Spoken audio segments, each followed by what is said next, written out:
I've seen a lot of people here tonight. I haven't seen in many years. And I'm 78 now. And I don't know how much longer I'm going to be around. But anyway, it's nice to see that some of you that I recognize, and there are many others I don't know who in the hell you are. But after tonight, you'll know who in the hell I am. And, the Civil Rights Movement started in the 60s. And I was driving a truck for United Parcel, and I made a delivery down in a mission district. And I made a delivery down there, and I noticed there was a Indian center there on 16th and Mission. And I thought, an Indian center? I thought I was the only Indian in California. So I went over there and went in, and there was a guy there, and he was a director. And I said, "What do you guys do?" And he said, "We help Indians find jobs, and we have a dance on once a week or twice a month, and we have a dinner about once or twice a week for older Indians." And he said, "What kind of Indian are you?" And I said, "I'm Sioux Creek." And he said, "You want to help?" And I said, "I'm busy." I said, "I drive a truck during the day and I tend bar at night." And he said, "That's the trouble. We got too many Indians like you. You got too damn many things to do, but you don't want to help." And I looked, and before that, I'd said, "You ought to paint outside your signs out there as needs fixing and this and that." And he said, "Yeah, we got too many Indians like you. You got all these damn ideas, but you don't want to help." And I thought, I ought to punch your ass up, you son of a bitch.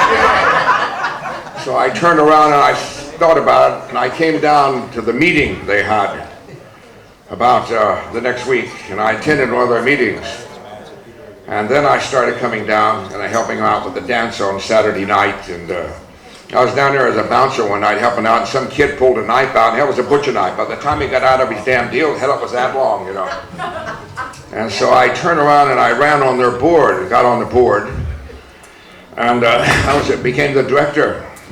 And I didn't know Indians had problems. I played football for Oklahoma State University. I played football and track. I made all-state in high school in Oklahoma. My dad went to Haskell, and he played on that great 1926 team in which they were undefeated. They beat the best college team in America, and then they played a professional football team made up of white people and kicked their ass.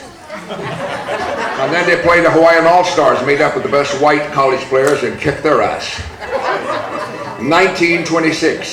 The 1926 team in Haskell was the greatest in America. Nobody even knows about them. And those great players, everybody's heard of Jim Thorpe, but there was a guy named John Levi that made All-American that year. He scored more points than anybody. He was just a fantastic athlete. He could throw the ball about 50 to 75 yards in the air. And he later signed a contract to play professional baseball. And got sick of, wanted to go back to Haskell, be around Indians, and he left the Yankees. He had a contract with them and left to go back and be an assistant coach at Haskell. And my dad used to tell me stories about Jim Thorpe and John Levi and all those great athletes. And I went to high school, made all-state. I had a scholarship at Oklahoma University and Oklahoma State, and I went to Oklahoma State. I played football there a couple of years. And I got mad at the damn coaches going to transfer to another school, and the Korean War broke out. And they were going to draft me in the Army, so I said, to hell with it, I joined the Marines. And I went to Korea. And I'm sure some of you in here have been in the military. If you haven't, you're going to be, possibly. If you're an Indian, you know, they think you can see in the dark and track a rabbit over a damn rock, you know. I turned around. I went to boot camp in San Diego, and I got an advanced combat training, and they sent me to Korea. And after we landed, they put us in trucks and drove us about 20 miles into the hills, and then we walked 2 days through the mountains and got up where the fighting was. And we just got there. And so the new guys coming in were replacing the ones that were, the Easy Company was there. And there's 4 squads made up of 12 people, and there was about 3 and 4 in each one. So I looked at this one squad and I said, "Where are the rest of the guys?" They said, "They're all dead." Their eyes were just dead. They looked like they were 19, 20 or something like that, and their eyes were just dead. And I looked at them and I thought, holy hell, they'd been through so much, they'd never be normal. And this Italian guy now, they said, you two will join this squad.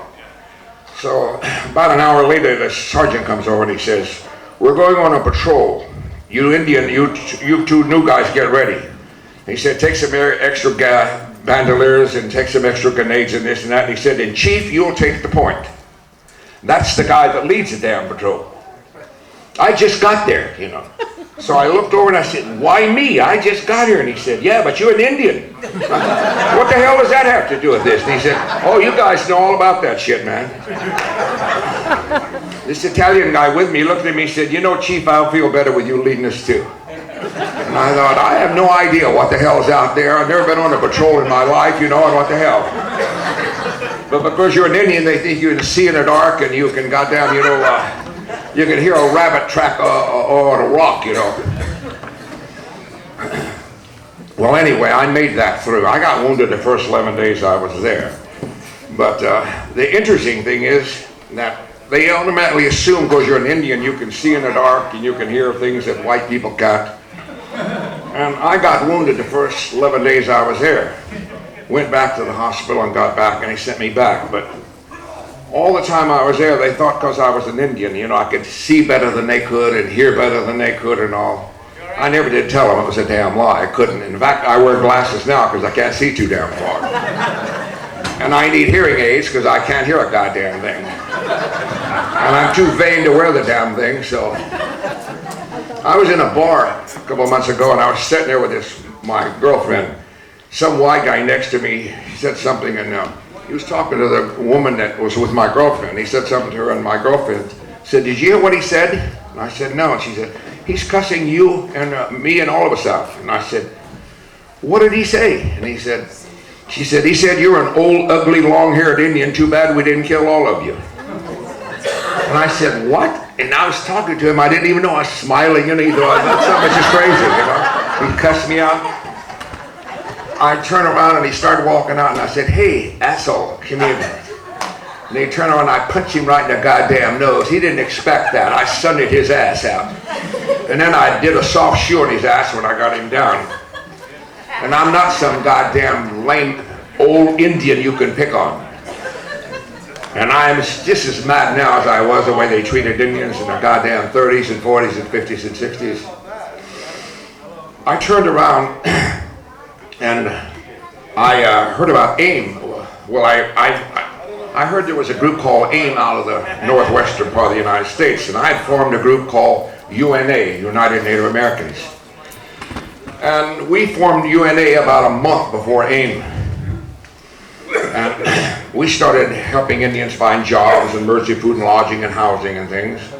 And then they were kicking Indians around, and we started helping, Indians doing this and that. And I threw a picket line against the poverty program because they were employing blacks and whites and Mexicans and Asians, but no Indians. And I tried to get some Indians to help me picket, and they said, you sound like a black person. Indians don't picket. And I said, the hell they don't. I'm Indian. If I picket, goddammit, then Indians picket. So I got a bunch of Indians and we started picketing. And about a week later, threw a picket line against the fire department because they wouldn't hire Indians. And they said, well, you talk like a black. And I said, oh, up yours. And so I got some, mostly women. You know who the backbone of the goddamn civil rights movement was? It damn sure wasn't men, it was women. That's right. You damn right. Women are the goddamn backbone of the movement. They were in every damn thing, from Wounded Knee to Mount Rushmore, you name it, and they were there. We wouldn't have been a damn thing without them. I turned around the first 3 picket lines I had, they were all women. As a matter of fact, the first picket line I got into was just really beautiful. We were going to picket the San Francisco School Board because they didn't employ Indians. They had a bunch of people claiming to be Indians, you know. So we threw a picket line, and my picket signs were made out of typing paper. And we're holding them like this, you know. You had to get right up on it to see what the hell was written. And there was about 5 of us. And we were holding these picket signs walking around, and some guy was upstairs. And he said, peeked out, and he said, what are you doing? And I said, we're picking. What the hell do you think we're doing? He said, I don't hear any noise. And I said, what do you mean? He said, you got to make some noise.